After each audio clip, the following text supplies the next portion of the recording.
while we're on the subject of actresses and awards and hacks, do we have a moment for Rachel Zegler and Snow White? Because there is an update that story today.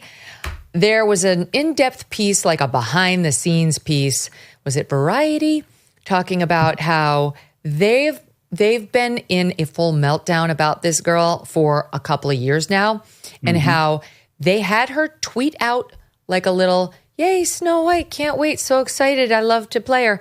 And she did it and got like millions of views, and they were like, "Good job, Rachel." And then she, like minutes later, followed it up with, "And never forget, free Palestine." This is just like a few months after 10/7. It was like, it hadn't even been a year. And they were like, my God, what? And isn't her co-star Jewish? Yes. Yes, Gal Gadot, whatever. Gadot. I mean, what? Yeah. Wow. She's Jewish, and apparently this actually, all hell broke loose. Gal started getting death threats. She's Israeli, and I think served in the IDF. She did. They flew an executive, one of the producers, out to go visit personally with Rachel Zegler to say, "Could you please take that down? Because we understand you can have your political views, but those aren't really helpful while you're trying to build an audience for a movie. Maybe you could save them for like your diary and your friends, but like maybe not, maybe just take the tweet down." And she wouldn't. And then they had to hire a special media consultant for her to follow her around all the time and make sure she didn't continue shitting on Snow White and the prince and young love and women who want to get married and Steven Spielberg, the executive producer of her previous movie, and white people who she claims wanted to know if she was really a Latina on her first movie. Like, the list was really long. And then the son of that producer who got on the plane to go over and say, "Would you please, for the love of God, take this down?" And she wouldn't, was all on Instagram yesterday admitting it all. The Variety report being like, "Of course, what would you do when you have this narcissistic nightmare trying to ruin a film that you've put hundreds of millions of dollars into, that's employing all these working class people?" She refused to keep her fat mouth shut. It was a great spilling of the tea. And so I don't think she's in the running toward the real Academy Awards. She wasn't, right? She was not nominated for this past year because the film hadn't come out. But you tell me, you're not Hollywood guys, but you are political oddsmen. So what do you think the odds are of this person working ever again? I don't know. Doesn't it seem like it's almost a prerequisite in Hollywood? I mean, maybe things have changed a little bit. Didn't they? Megyn, tell me, isn't this the one where they actually took the dwarves out of the Seven Dwarves? Yes. We have CGI dwarves now. Okay. Yeah, because little people didn't need jobs either. Yeah. But it's Peter Dinklage wanted the whole field to himself. Went out there and was like, the ladder down behind "This is insulting, unless it's me." He kicked the ladder. Yeah, he got his money in Hollywood, and now he's like, "Don't nicely hire done, anyone Smug. else." The ladder. That was nicely done. That was low.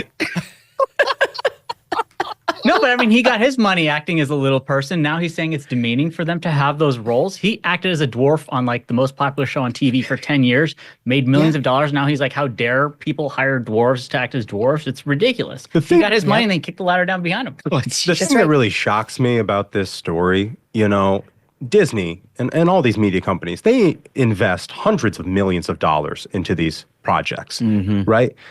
Have they ever thought about maybe like a little bit of like, I don't know, vulnerability study, opposition research, that sort of thing before you go and hire some Zoomer who's a lunatic? Yeah, but they're all lunatic. I mean, how many people in Hollywood, maybe not to this extent, but how many people do you hear about actors who you love? You love what? Look at Robert De Niro. I love like basically every movie he's ever done. Every time that guy opens his mouth as a private citizen, I'm like, oh my God, you can't possibly believe that.